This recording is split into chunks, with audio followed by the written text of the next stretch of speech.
दोस्तों, हमारी कहानी चल रही है लैंसडाउन के आदमखोर तेंदुए की। पिछले एपिसोड में मैंने आपको बताया था कि लैंसडाउन के आसपास का इलाका उन दिनों दहशत में डूबा हुआ था।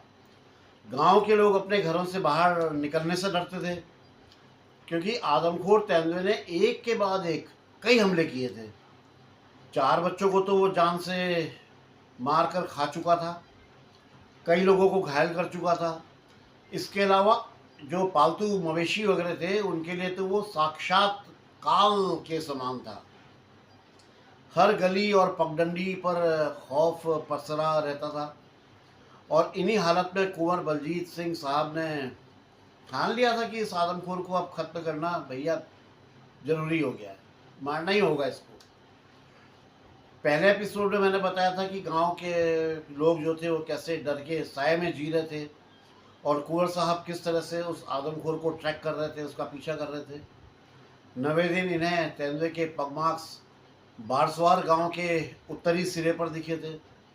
कुंवर साहब ने अपने साथियों से कहा था कि अब इन लोगों को गांव में ही घेरा डालना चाहिए, क्योंकि तेंदुआ गांव के आसपास ही है और वो किसी पर भी हमला कर सकता है। लेकिन इनके साथियों का विचार अलग था, उन्होंने मना कर दिया। उनका कहना था कि नहीं भाई, नरबख्शी जो है सड़क में ही मिलेगा। तो इन लोगों के बीच एक लंबी बहस हुई थी। उसके बाद कुंवर साहब तो गांव में ही रुक गए थे, और बाकी के लोग जो है वो सड़क की तरफ चले गए थे। 2 टीमें बन गई थी। दोस्तों, यहाँ तक का किस्सा तो आप पिछले एपिसोड में सुन चुके हैं। जिन लोगों ने एपिसोड 1 नहीं देखा है, मैं उनके लिए डिस्क्रिप्शन में एक लिंक दे दूँगा, मतलब उसी का। आप लोग उस लिंक को खोलकर पहले उस एपिसोड को सुनिएगा, फिर इसे, ताकि आपकी जो ये जो घटनाक्रम है ना, इसकी कंटिन्यूटी बनी रहे, और स्टोरी का आपको पूरा जो आनंद है ना, जो इसका रोमांच है, वो आपको अच्छी तरह से मिल पाए। मतलब मेरी मेहनत भी सफल हो और आपको सुनने में भी अच्छा लगे। दोस्तों, कहानी आगे बढ़ाने से पहले मैं शुक्रिया अदा करना चाहता हूँ संजय पीटर जी का। संजय भाई, आप हमेशा थैंक्स ऑप्शन के माध्यम से चैनल को ना जो आर्थिक सहयोग सहयोग करते हैं यार, उसके लिए बहुत बहुत बहुत शुक्रिया, बहुत शुक्रिया मित्र। तो दोस्तों, अब मैं आपका ज़्यादा समय ना लेते हुए सीधे चलता हूँ एपिसोड 2 की तरफ, ये बताने के लिए कि फिर क्या हुआ, कि फिर क्या हुआ। दोस्तों, पहले तो कुंवर साहब अकेले ही थे।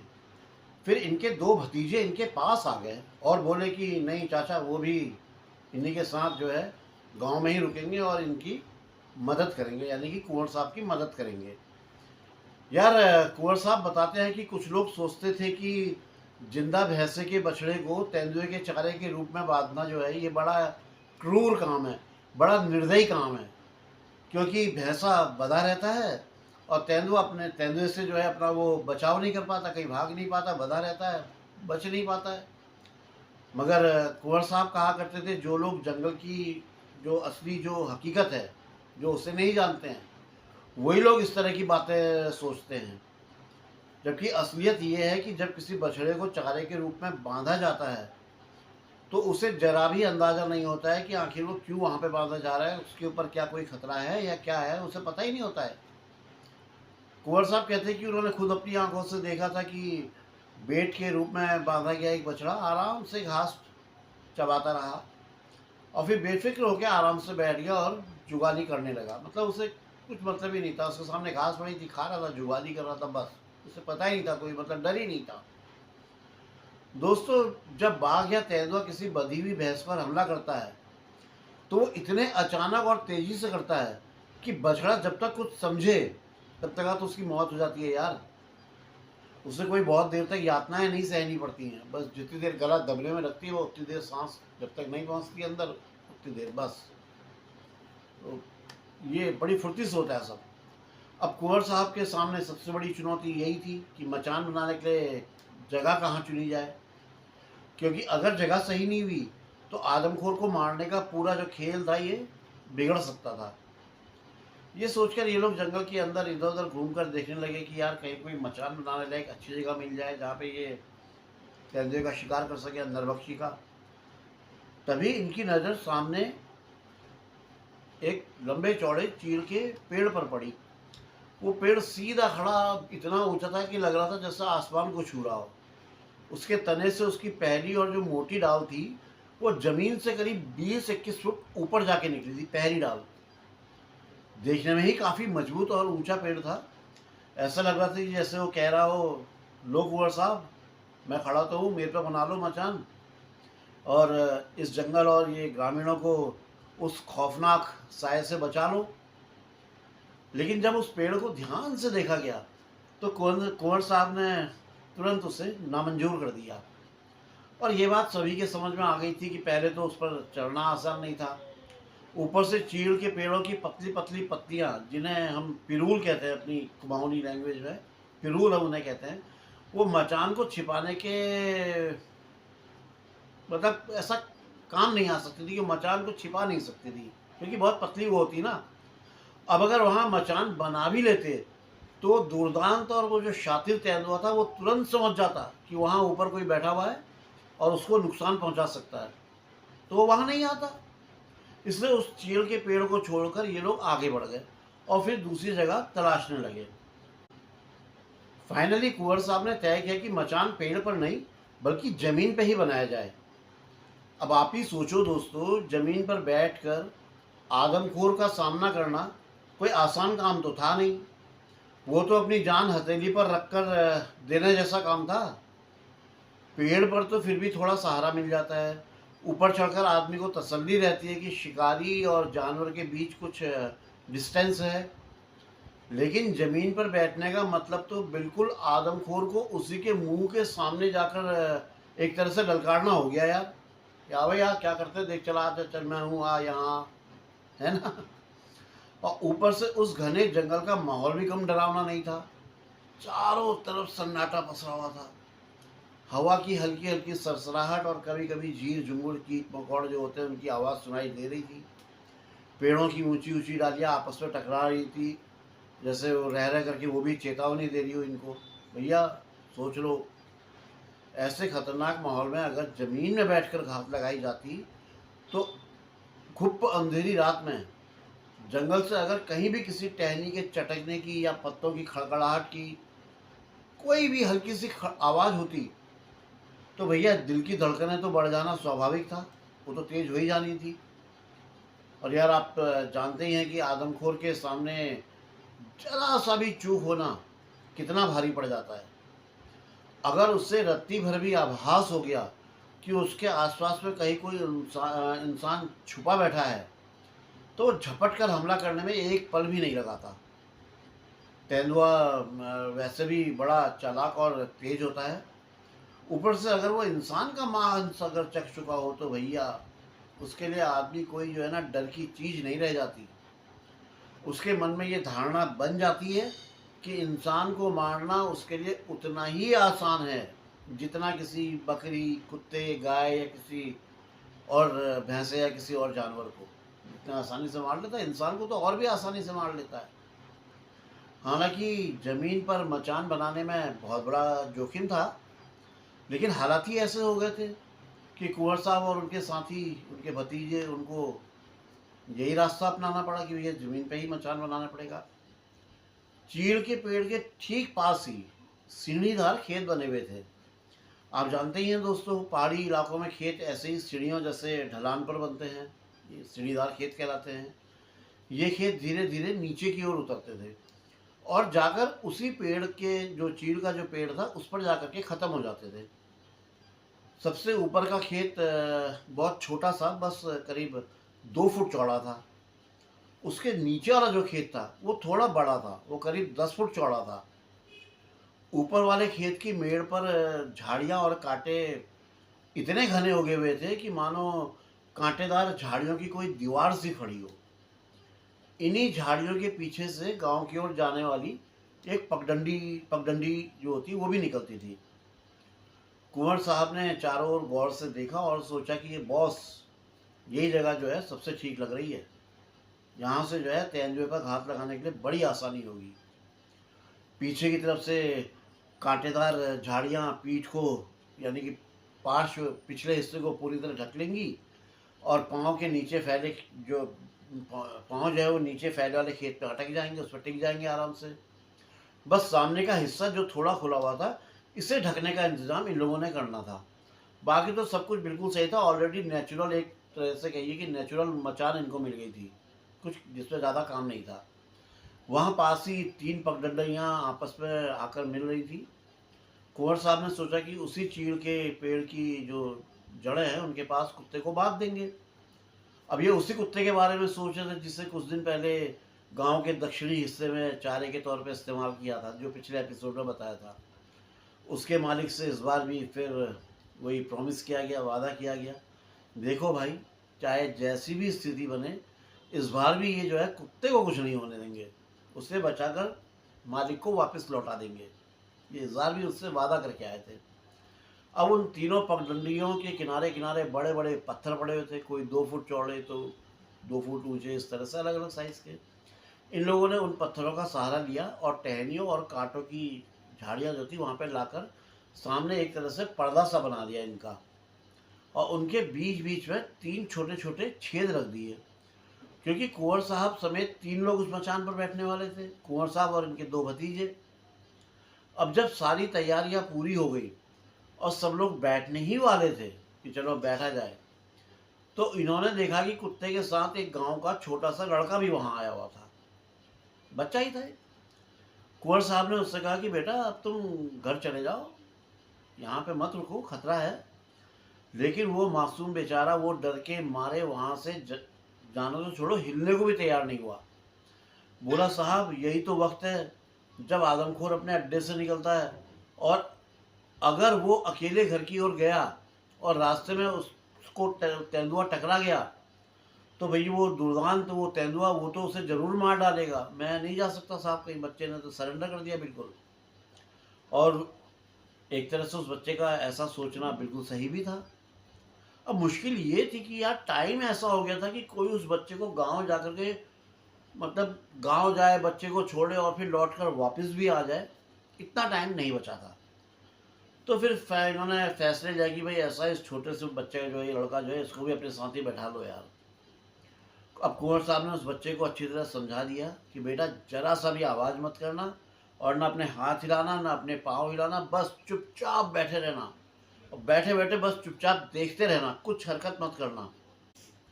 ये जो जमीनी मचान था, कुत्ते से लगभग 30 गज की दूरी पर था और थोड़ी सी ऊंचाई वाली जगह पे बनाया गया था।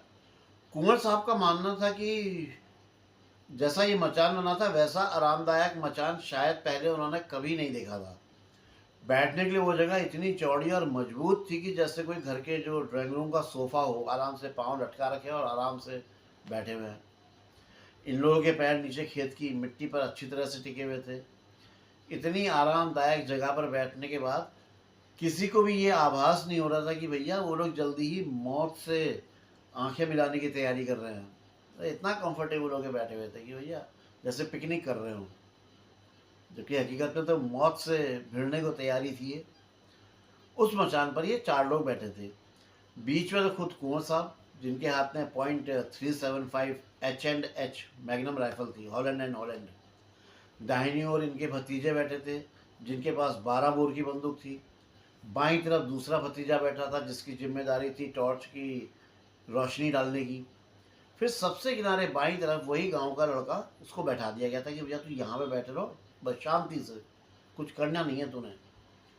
उस जगह की लोकेशन कुछ ऐसी थी कि जिस जगह मचान बनाया गया था, उसके पीछे की तरफ उसी ऊंचाई से एक पगडंडी गांव की ओर जाती थी।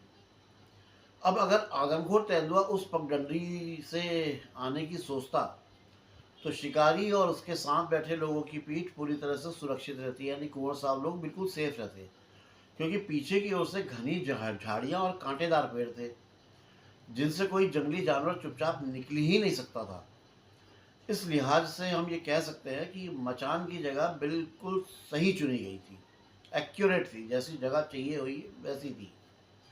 अब मचान पर बैठे हुए कुंवर साहब ने अपने भतीजे को, जिसके हाथ में वो बैटरी टॉर्च थी, उसे ये सिखाने की कोशिश कर रहे, ये मतलब लगातार उसको कोशिश कर रहे थे सिखाने की कि सही समय आने पर कुत्ते में टॉर्च की रोशनी कैसे डालनी है।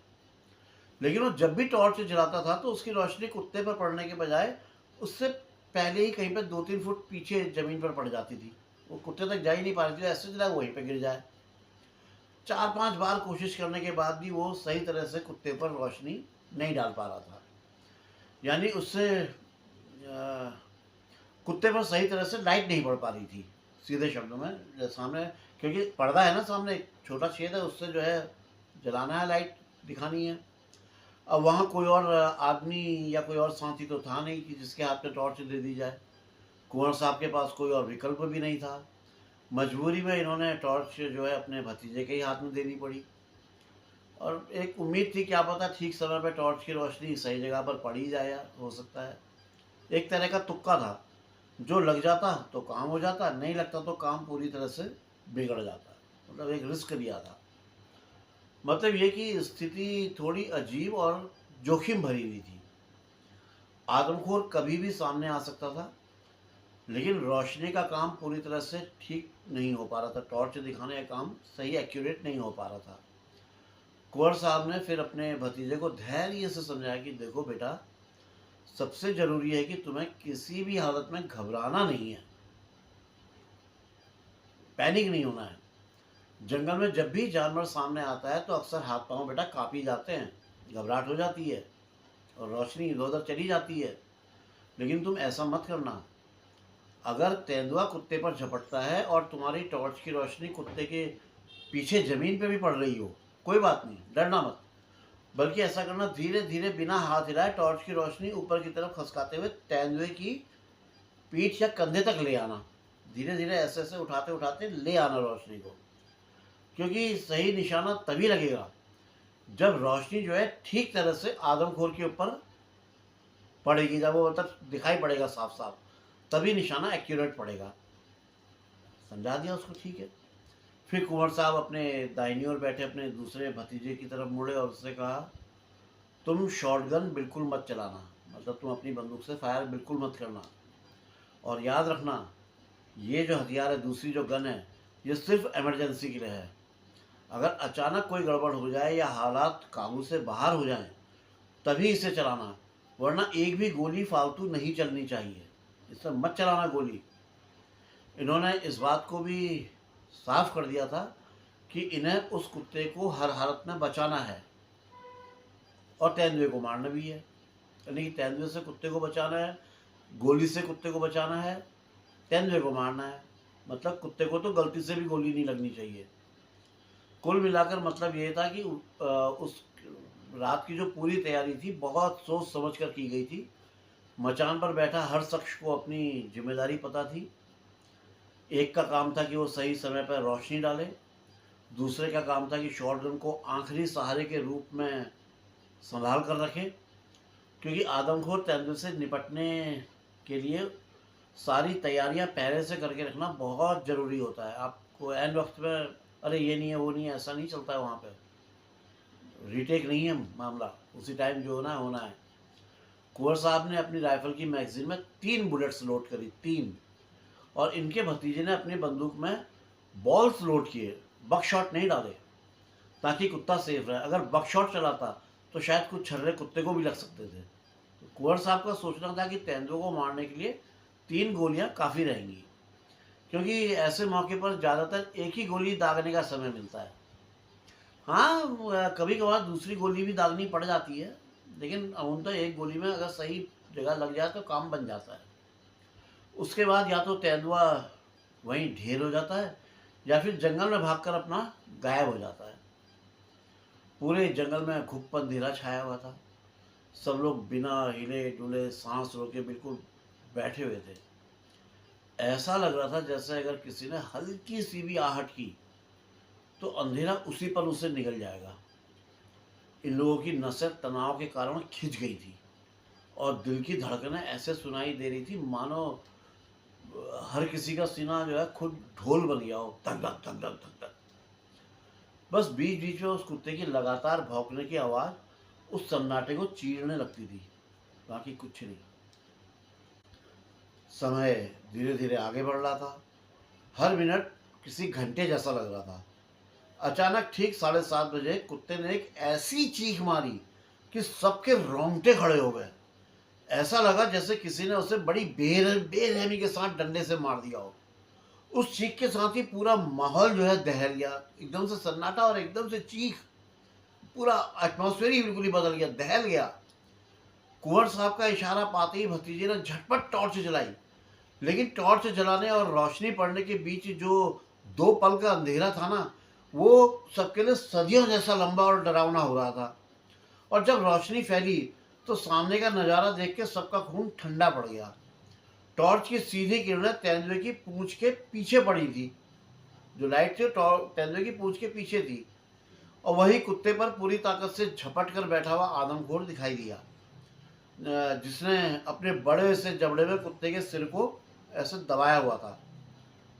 वो सीन भाई बड़ा हैरत और दहशत में भर देने वाला था। ऐसा लग रहा था जैसे मौत खुद जो है सामने आकर के बैठ गई हो, ऐसा भयानक माहौल। कुंवर साहब सांस रोके इंतजार कर रहे थे कि उनका भतीजा टॉर्च की रोशनी को धीरे धीरे खसका कर तेंदुए के कंधे पर ले आए। लेकिन जब उसने टॉर्च को सेट करने में थोड़ा सा देर कर दी, तो कुंवर साहब ने खुद ही अंधेरे में अंदाजे से उस तेंदुए के कंधे का निशाना साधा और ट्रिगर दाब दिया, क्योंकि दिख तो रहा नहीं था कि कहाँ पे है, लेकिन ट्रिगर दाब दिया। इनकी चलाई हुई गोली की गूंज अभी जंगल में गूंज ही रही थी, बूम हो ही रही थी, कि उसी वक्त इनके भतीजे ने भी घबराहट में आकर के अपनी बंदूक की दोनों नाले एक साथ चला दी, धाए धाए, उसने भी गोली दाग दी, जबकि उसको बोला था मत चलाना गोलियां। एक ही झटके में 3 गोलियां आदमखोर को लगी। गोलियां लगते ही तेंदुआ पीछे की तरफ लुढ़का और पीठ के बल गिरा। अब उसके चारों पैर आसमान की तरफ तने हुए थे, पीठ जमीन में और बाकी ऐसे हाथ पांव, मतलब जो है कह लो आप, वो ऊपर हवा में। लेकिन दोस्तों, खौफ वही खत्म नहीं हुआ था। जमीन के में गिरने के बाद भी वो शैतान पूरी पूरी ताकत से तड़प रहा था। उसके पंजे मिट्टी के में गहरे गहरे गड़ते और फिर हवा में चीरते हुए इधर उधर हो रहे थे। आंखों से आग जैसी चमक फूट रही थी, और गले से ऐसी घुटी हुई गुर्राहट निकल रही थी कि जिसे सुनकर लोगों के रोंगटे खड़े हो जा रहे थे, डर रहे थे। मतलब इतना भयानक सीन था वहां का। और उसी क्षण कुंवर साहब ने अपनी राइफल से दूसरी गोली भी उस पर दाग दी। गोली लगते ही तेंदुआ और जोर से छटपटाया। उसका भारी शरीर जो है धरती पर धड़ाम से अपना इधर उधर टकरा रहा था, कभी ब्रह्म इधर, कहीं गर्म से इधर को, मानो अभी भी जिंदा शिकार पर झपट पड़ेगा। लेकिन उसकी सांसें टूट टूट कर कुछ चल रही थी। गुप्त उस अंधेरे से भरे उस जंगल में मौत और जिंदगी की जंग अभी भी बाकी थी, अभी भी हार जीत नहीं हुई थी। उस रात का जो मंजर था वो किसी फिल्मी सीन से कम नहीं था। अब इनकी राइफल में बस एक ही कारतूस बचा था, क्योंकि 3 थे, 2 चला दिए थे, 1 बच गया। और भतीजे की बंदूक पूरी तरह से खाली हो चुकी थी। ऐसे में जो लड़का गांव से आया था, उसने एक हरकत और कर दी। वो अचानक घबरा कर जोर से चीखने लगा और हाथ पांव चलाने लगा। अब उसकी इस हरकत से सामने जो इन्होंने आड़ के लिए जो घास फूस लगाई थी, जो भी था, वो गिर गई। और वो लड़का खुद तो पीछे वाली पगडंडी में भागता हुआ पता नहीं अंधेरे में कहाँ गायब हो गया। अब उसकी चीख सुनते ही नरभक्षी जो अब तक पीठ के बल पड़ा हुआ था, उसने सिर घुमाया और बिजली की तरह एक छलांग लगा करके इन लोगों के सामने आकर के खड़ा हो गया। वो अपने पिछले पैरों पर खड़ा होकर इन लोगों पर हमला बिल्कुल करने ही वाला था, वो इनके ऊपर कूदने ही वाला था। वो खड़ा हो गया था, उसके 2 हाथ हवा में थे और पिछले जमीन पे थे। उसकी चमकती हुई लाल लाल आंखें, खुले दांत जो लाल होते, और सामने उठा हुआ ऐसे पंजा, ऐसे लग रहा था जैसे अगला पल मौत का पल है, ऐसे करके ना बिल्कुल आ गया सामने से। लेकिन कुंवर साहब ने अपना होश नहीं खोया। इन्हें जैसे ही नरबख्शी का वो यारा सीने वाला हिस्सा दिखाई पड़ा, इन्होंने तुरंत अपनी राइफल की जो अंतिम गोली थी, वो भी धाए से उस पर दाग दी। गोली लगते ही नरबख्शी फिर पीछे उसी जगह पर जाके गिरा जहां पर वो पहले पड़ा था, और फिर जोरदार तरीके से दहाड़ता हुआ अंधेरे में कहीं गायब हो गया, भाग गया वहां से। मरा अभी भी नहीं था। अब हालत ये थी कि कुंवर साहब की बंदूक बिल्कुल खाली हो चुकी थी। 3 गोलियां थी, तीनों खत्म, तीनों गोलियां दाग दी थी। इनके पास एक्स्ट्रा कारतूस भी नहीं थे। साथ ही भतीजे की बंदूक वो भी खाली हो चुकी थी। तो ऐसे में दोबारा किसी तरह की कोई भी आवाज़ करना इनके लिए घातक साबित हो सकता था, क्योंकि इन्हें डर था कि हो सकता है नरभक्षी यहीं पे कहीं पे आसपास ही हो, और इन्होंने अगर जरा सा आहट करी तो नरभक्षी पलट कर इन पर हमला कर सकता था, और राइफलें खाली पड़ी हैं। इसलिए ये तीनों वहीं बैठे रहे बिल्कुल चुप। इन्होंने अपनी सांसें तक दबा ली थी, वो सांस की भी आवाज़ ना हो। इनका दिल जोर जोर से धड़क रहा था। डर और रोमांच दोनों एक साथ बने हुए थे। इन्हें पता नहीं था कि अगले पल क्या होने वाला है, कुछ पता ही नहीं है। गुप्त सॉरी अंधेरा और छाया हुआ है। करीब 5 मिनट तक तो नरभक्षी बिल्कुल इन लोगों के आसपास ही दहाड़ता रहा। फिर उसकी आवाज़ थोड़ा दूर चली गई, थोड़ा दूर से आने लगी, लगभग 25 गज, फिर 50 गज, 50 गज के बाद थोड़ा और आगे। जब कुंवर साहब ने भतीजे, जब 50 गज के बाद जब वो आई तो इन्होंने उसे कान में कहा भतीजे से कि बेटा अपनी बंदूक पर गोली भर ले। आदमखोर की जो दहाड़ थी अब वो धीरे धीरे दूर होती जा रही थी, वो इनसे दूर होते जा रहा था। 10 मिनट तक करीब ये सिलसिला चलता रहा, और फिर जंगल में बिल्कुल खामोशी छा गई, बिल्कुल शांति छा गई, जैसी पहले थी, जैसे कुछ हुआ ही ना हो। सर्च लाइट अभी भी वहीं पर टिकी हुई थी जहाँ जहाँ वो शुरू में लगाई गई थी। इनके भतीजे ने बाद में बताया कि वो इतने बड़े हादसे को देखकर इतना घबरा गया था कि उसे याद ही नहीं रहा कि रोशनी को हिलाना भी है, जो टॉर्च को दिखाना भी है। उसे कुछ होश फाख्ता थे, उसे कुछ पता ही नहीं था। कुछ देर बाद गांव का जो वो गेम गार्ड इनको मिला हुआ था, गोली की आवाज़ को सुनकर आ गया गांव से। उसके आने के बाद ये लोग अपने छिपने की जगह से बाहर निकले और सबसे पहले कुत्ते के पास पहुंचे। गनीमत थी कि कुत्ता जिंदा था, बस थोड़ा डरा हुआ था। उसके सिर पर दांतों के निशान तो थे, मगर उनसे खून नहीं निकल रहा था, यानी कि उसकी चमड़ी को जो है फाड़ नहीं पाया था तेंदुआ। असल में पहली गोली बिल्कुल सही समय पर चल गई थी, नहीं तो नरबख्शी ने उस बेचारे का सिर तो चीर ही दिया होता, कुत्ते को मार दिया होता। वो तो मार पाता, उससे पहले इन्होंने गोली चला दी थी। इन लोगों ने सबसे पहले उस जगह की जांच की जहां नरबख्शी पहली गोली लगने के बाद गिरा था। वहां की जमीन पर बहुत सारा खून बिखरा पड़ा हुआ था, और साथ ही एक हड्डी का टुकड़ा भी पड़ा हुआ था। उसे देखकर कुंवर साहब को पूरा यकीन हो गया था कि नरबख्शी अब जो है भैया ज़्यादा देर तक जिंदा नहीं रह पाएगा, वो मर जाएगा, वो बचेगा नहीं, और शायद हो सकता है कि अब तक तो मर भी गया हो। इन लोगों ने टॉर्च लेकर काफ़ी देर तक उसे ढूंढा भी, बहुत कोशिश करी इधर उधर देखने की, लेकिन जिस ढलान से उसकी आखिरी दहाड़ आई थी वो बहुत खड़ी और ख़तरनाक थी। इसलिए इन्होंने कहा कि भैया ऐसा है कि अब जो है तलाश जो है इसको सुबह आके ढूंढेंगे, अब छोड़ो अभी रहने दो, अब सुबह आ जाएगा। बाद में पता चला कि पहली गोली नरभक्षी के फेफड़े को चीरकर दूसरे कंधे से निकल गई थी। वह उसके दिल और रीढ़ की हड्डी की से थोड़ा सा किनारे से, यानी कि उनको बिना छुए निकल गई थी। दूसरी गोली तब चलाई गई थी जब नरभक्षी पीठ के बल पड़ा हुआ था, तो वो तो पूरी तरह से चूक गई थी, वो उसको लगी ही नहीं थी। तीसरी गोली उस वक्त लगी जब नरभक्षी पिछले पैरों पर खड़ा होकर इन पर हमला करने वाला था। उस समय बंदूक की नाल लगभग उसके सीने से सटी हुई थी, इतने नज़दीक थी। गोली उसके फेफड़े को चीरते हुए पीठ से बाहर निकल गई थी, लेकिन फिर भी जो है दिल और रीढ़ की हड्डी को फिर भी उसने टच नहीं किया था, वो फिर भी बच गई थी। उधर भतीजे की दोनों गोलियां भी पूरी तरह से निशाने से चूक चुकी थी, वो दोनों अपने निशाने पर नहीं लगी थी। इसके बाद सबने तय किया कि 5 किलोमीटर ऊपर चढ़कर मुख्य सड़क तक पहुंचा जाए, जो मेन रोड है वहां जाया जाए, जहाँ बाकी टीम नरभक्षी की खोज में थी। इनकी जो बी टीम थी, जो दूसरी टीम थी, वो तो रोड पे घूम रही थी ना। रात के करीब 10 बजे ये लोग मुख्य सड़क पर पहुँचे और करीब करीब 1 घंटे तक वहीं रुके रहे। फिर जब इनके बाकी शिकारी आए तो कुंवर साहब ने बताया कि भाई अब नरभक्षी मारा जा चुका है, लेकिन किसी ने इनकी बात का विश्वास नहीं किया, उन्हें यकीन ही नहीं हुआ। तो कुंवर साहब बोले कि देखना कल सुबह होते ही उसकी लाश खाई में, कहीं किसी खाई में किसी कोने में आपको पड़ी हुई मिल ही जाएगी। रात गहरी हो चुकी थी, तो सब लोग अपना विश्राम गृह लौट आए, साधारण से अपना खाना वगैरह खाया और फिर सो गए, क्योंकि इन्हें सुबह सवेरे फिर निकलना था। खेल रक्षक मतलब गेम गार्ड, उसने भी साफ साफ कह दिया था कि भाई नरभक्षी की लाश सबसे पहले कुंवर साहब को ही ढूंढनी होगी। अगर कोई और उस पर हाथ डाल देगा, यानी कोई गाँव वाला या कोई और, तो उसकी खाल या पंजों को नुकसान पहुँचा देगा।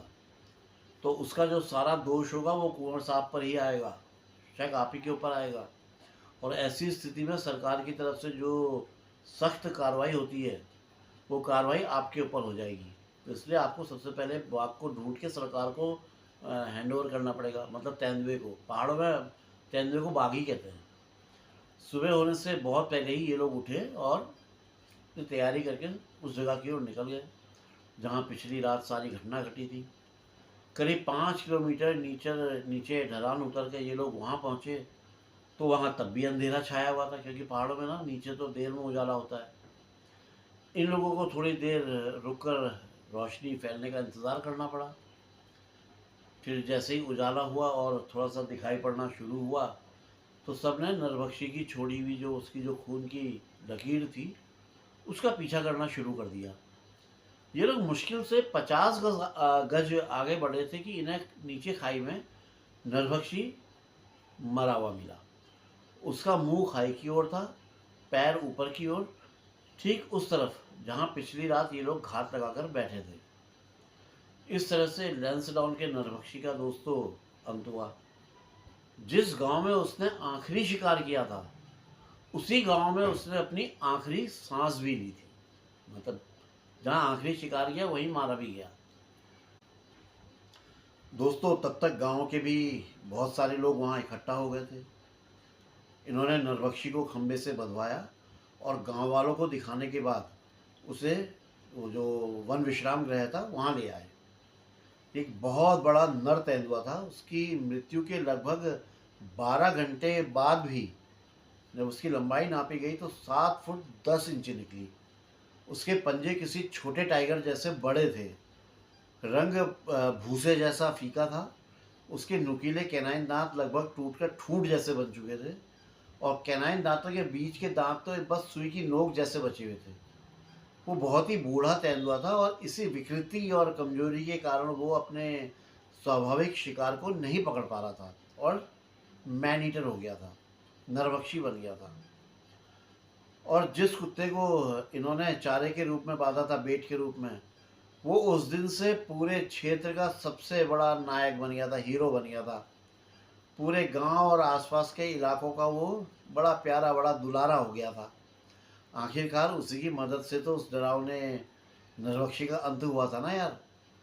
और इस मुहिम में वो तो खुद यार मौत के मुंह से जिंदा लौट के आया था। तेंदुए ने तो उसे पकड़ ही लिया था, तो गोली सही टाइम में चल गई।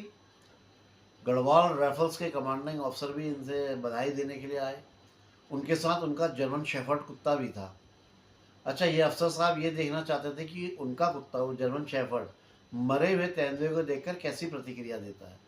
जब उसे तेंदुए की बॉडी के पास ले जाया गया तो उसे जरा भी डर या घबराहट नहीं दिखाई, जैसे वो किसी अजनबी जानवर को सूंघ रहा हो। क्या है ये मतलब। और वैसे ही वो निडर होकर शव के चक्कर लगाता रहा, सूंघता रहा, उसके चारों तरफ घूमता रहा। फिर गांव के कुछ लोग अपना देसी कुत्ता ले आए, लेकिन उस कुत्ते का हाल बिल्कुल अलग था। जैसे ही उसे तेंदुए की लाश के पास खींच करके लाया गया, उसका पूरा शरीर कांप रहा था। उससे उसको ये मंजूर था कि भैया उस जंजीर से उसका गला दब जाए, मर जाए वो वैसे। लेकिन तेंदुए के शव के पास जाना उसे बिल्कुल मंजूर नहीं किया। उसकी आंखों में एक अजीब सी दहशत साफ साफ झलक रही थी। तो इससे क्या पता चल रहा था। तो दोस्तों, दोनों कुत्ते के इस अलग अलग व्यवहार की वजह जो थी, देखिए मैं बताता हूँ। अफसर साहब का कुत्ता पहली बार तेंदुए का सामना कर रहा था। उसे शायद पता ही नहीं था कि ये कितना भयानक और खूंखार जानवर है। लेकिन वहीं गांव का देसी कुत्ता, वो तो कई बार तेंदुए का सामना कर चुका था। उसने अपने साथियों को, अपने भाई बंधुओं को तेंदुए के जबड़े के मुंह में जाते हुए अपनी आंखों से देखा होगा। तो उसकी यादों में तो वो डर ताज़ा था ना, इसलिए उसकी रूह तक कांप गई जब उसके शव के पास ले जाने के लिए उसको घसीटा जा रहा था। वो जाने में डर रहा था, उसे पता था भैया ये खतरनाक जीव है। गांव वालों की भीड़ खामोशी से ये सब देख रही थी। सबके दिल में यही ख्याल था कि इस नरभक्षी ने कितनी जानें ले ली थी यार। कितने घर उजाड़ दिए थे। और देखो तो ज़रा आज कैसे निढाल पड़ा हुआ है। और वो कुत्ता जिसे चारे के तौर पे बांधा गया था, अब वो तो गाँव का, मैंने बताया ना, नायक बन गया था, हीरो हो गया था। गाँव का बच्चा बच्चा उसे दुलारने के लिए तैयार खड़ा था। कोई बिस्किट दे रहा, कोई कुछ कोई कुछ। सच तो ये था कि वो कुत्ता मौत के मुंह से लौट कर आया था और उसने पूरे इलाके को उस दहशत से मुक्त करवाया था। लैंसडाउन के बालसवार का नरभक्षी भले ही अब अतीत बन गया है, मगर उसका खौफ आज भी वहाँ की हवा में तैरता है। गांव के बुजुर्ग जब उसके किस्से सुनाते हैं तो बच्चों के रोंगटे खड़े हो जाते हैं और उसके खात्मे का वो भयानक मंजर जैसे आंखों के सामने फिर से जीवित हो उठता है। यही वजह है कि उसकी कहानियों और उसका डर हमेशा गांव वालों की यादों में सांस लेता रहेगा। अब आप बताइए कि आपको कैसी लगी कुंवर बलजीत सिंह जी की ये सत्य शिकार घटना।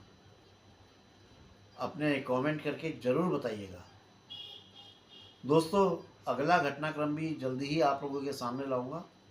बस आप लोग बने रहिएगा उत्तरांचल डायरीज़ के साथ। आप लोगों के प्यार, सहयोग और आशीर्वाद से ही चैनल आगे बढ़ेगा, बढ़ रहा है और बढ़ेगा। और आप लोग भी अपनी तरफ से पूरी कोशिश कर ही रहे हैं, दिख रहा है कि आप लोग भी मेहनत करते हैं। बहुत खुशी होती है आप जैसे मित्रों को पाकर यार। आप लोग मेरे लिए इतना सोचते हैं यार, ये मेरे लिए कितने बड़ी किस्मत की बात है। धन्यवाद नहीं बोलूँगा क्योंकि धन्यवाद छोटा शब्द है। जो भी महिला और पुरुष मित्र आज चैनल में पहली बार आए हैं, उन सबका मैं तहे दिल से इस्तकबाल करता हूँ, आभार प्रकट करता हूँ और अभिनंदन करता हूँ। साथ ही हाँ, शुक्रिया भी अदा करता हूँ। आप लोगों ने अपना कीमती समय निकाल कर उत्तरांचल डायरीज़ को दिया ना, ये मेरे लिए बहुत बड़ा सपोर्ट है। उम्मीद करता हूँ कि अब आप चैनल को सब्सक्राइब करेंगे, लाइक करेंगे और कमेंट्स भी करेंगे। करेंगे ना? प्लीज़ कर दीजिएगा। आप सभी मित्रों से एक निवेदन और है कि चैनल को शेयर ज़रूर करें ताकि इसका प्रचार और प्रसार हो सके, ये फैल सके, लोगों तक पहुँचे ये चैनल। साथ ही आप सभी से प्रार्थना करता हूँ कि थैंक्स ऑप्शन में जाकर अपनी श्रद्धा अनुसार जो भी आपकी मर्जी हो, जो आपको ठीक लगे, वो राशि चैनल को डोनेट करने की भी कोशिश करिएगा, जो भी आप कर सकें। तो दोस्तों, बहुत बहुत धन्यवाद। तो फिलहाल तो आज्ञा दीजिए और मिलता हूँ जल्दी ही एक नए रहस्य और एक नए खौफ के साथ, जो किसी कार्निवोरस के द्वारा फैलाया हुआ हो किसी भी कालखंड में। ठीक है ना? Okay, bye. जय बद्री विशाल, जय उत्तराखंड, जय जय जय, जय माँ भारती।